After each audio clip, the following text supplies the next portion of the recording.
In this video, I'll be looking at 3 halal ETFs that pay out a dividend.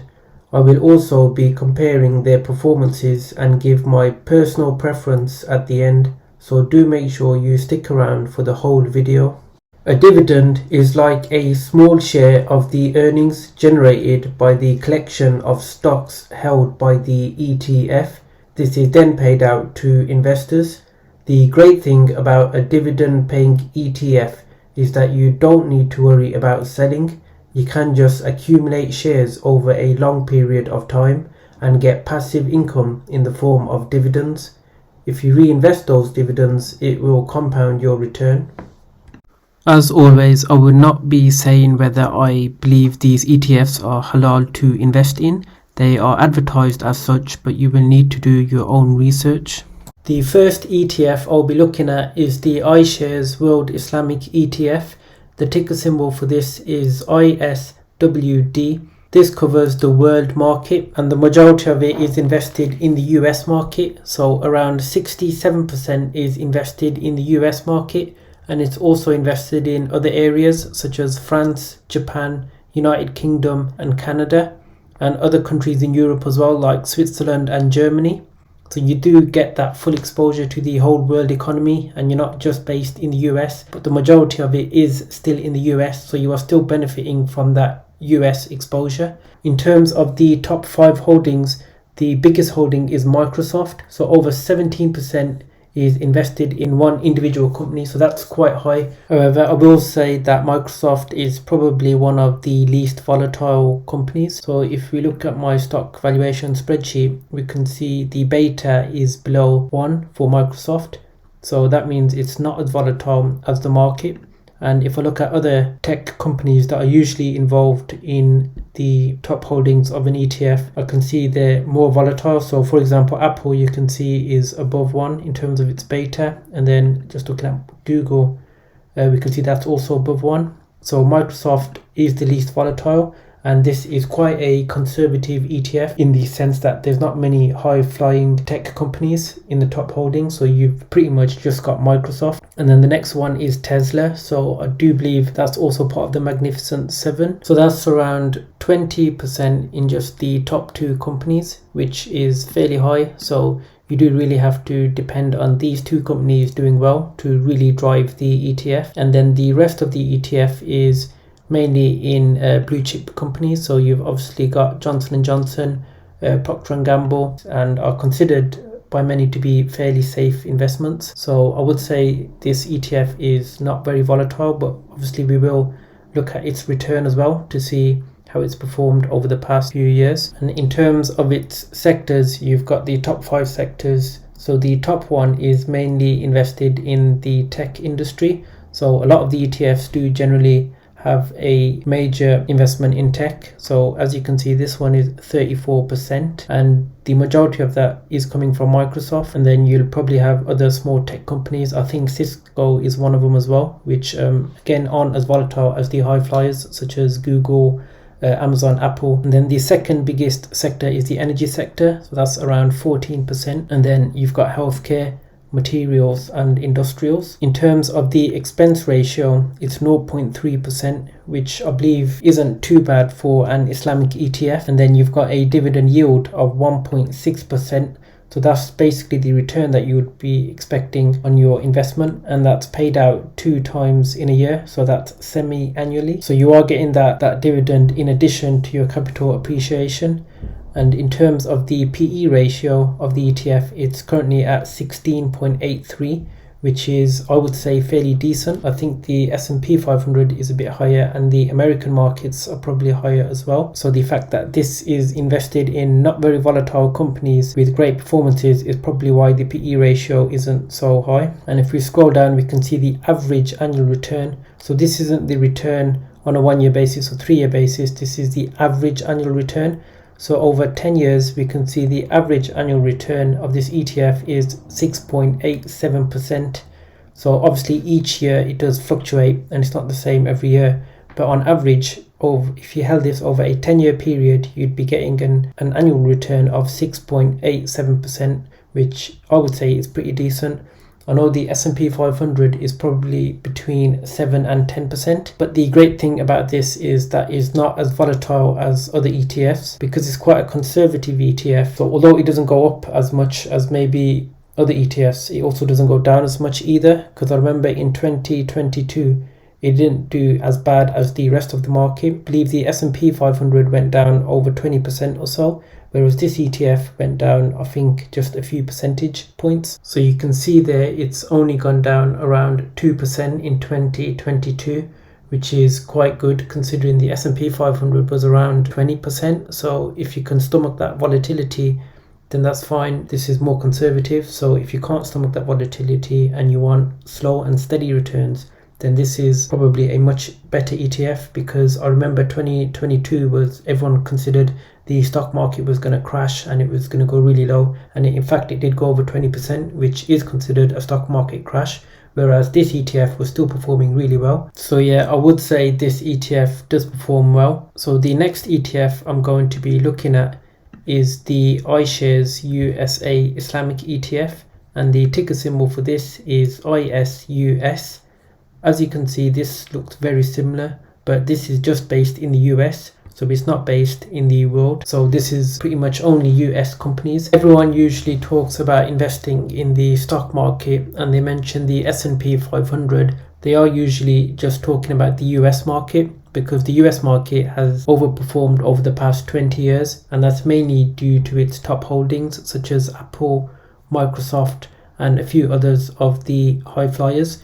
Whereas this ETF, although it is invested in the US, it's a lot more conservative. So there are other ETFs such as IGDA, which is more like an S&P 500 type, in the sense that it has more of the high-flying companies, whereas this ETF is a bit more conservative. And if we look at the top 5 holdings, we can actually see it's pretty much the same as the World Islamic ETF. And as we can see, the top holding is Microsoft, and the weighting is a lot higher than the one in the World Islamic one. So this one's around 26%, and then you've got Tesla, which is 7%. That's a lot higher than the weighting in the World Islamic one. So you've got over 30% just in these two companies. And again, you've got the other companies such as ExxonMobil, you've got Johnson & Johnson and Procter & Gamble. These all have a slightly higher weighting than the ISWD ETF. And if we look at the top 5 sectors, we can see the top sector is technology. So just under 50% is in the tech industry. And then you've got the energy sector, which is around 13%.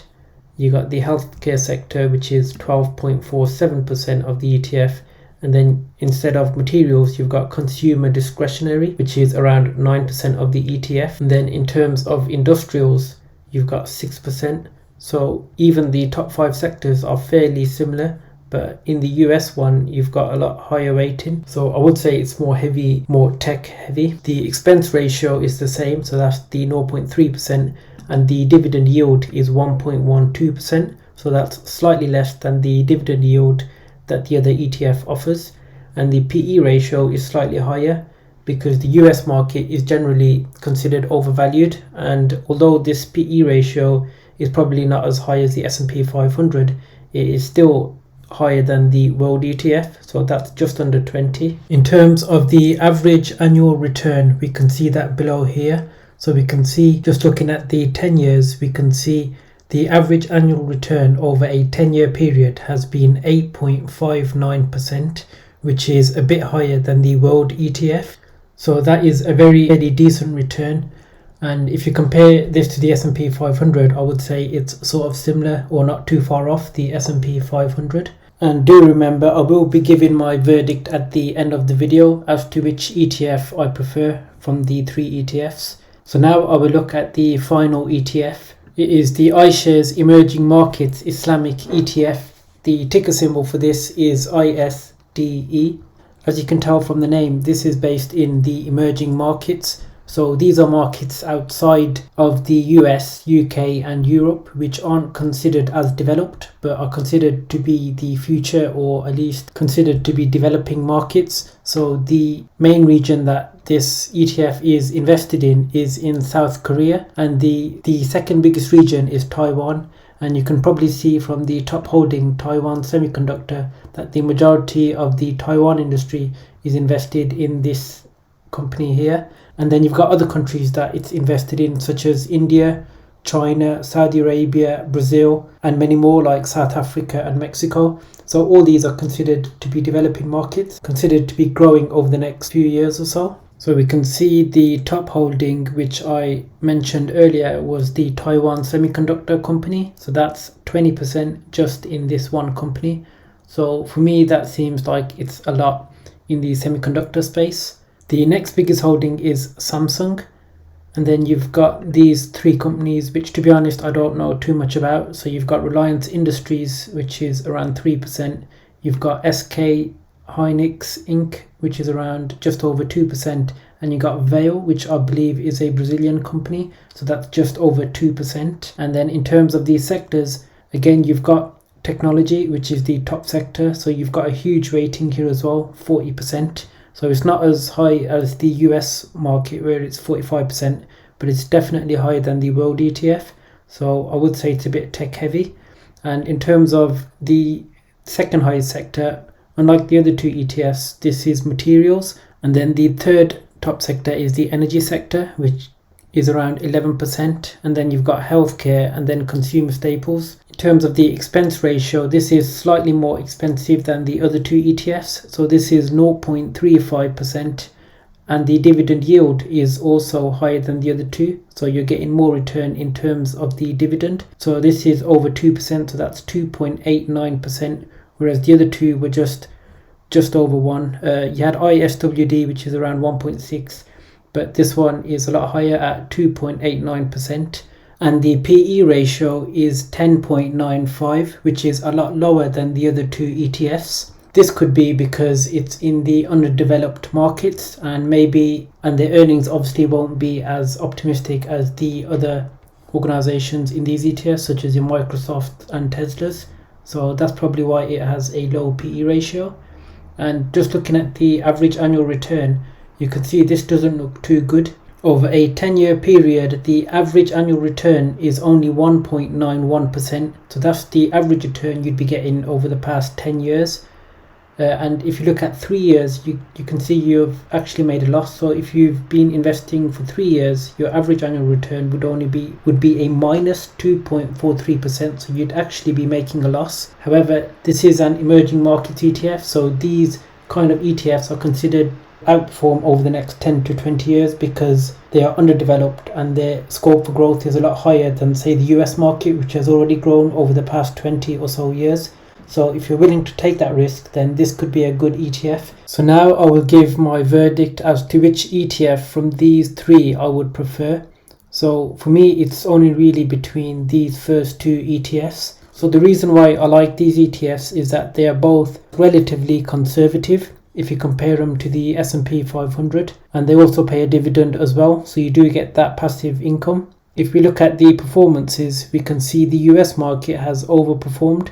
However, that's only been over the past 10 or 20 years that the US market has overperformed, and for the next 10 to 20 years I'm not too sure, to be honest. So for me, I would actually prefer to use the world ETF. So although it's got a lower return, I feel like I'm more diversified in the sense that I'm not just dependent on the US market. Also, the dividend yield is slightly better and the PE ratio looks lower as well, which means it's probably a bit more undervalued. So for me personally, I would prefer the world ETF, but obviously this isn't financial advice and you should do your own due diligence. And by the way, all of these ETFs are available on Trading 212, which is the platform that I use to invest. If you do want to create an account with them, then click the link in the description. I'll leave a link and then you can use that link to sign up. And if you're still here, I would really appreciate if you could like and subscribe. And if you let me know in the comments below what you thought of the video, or if you have any other video suggestions, do let me know in the comments below.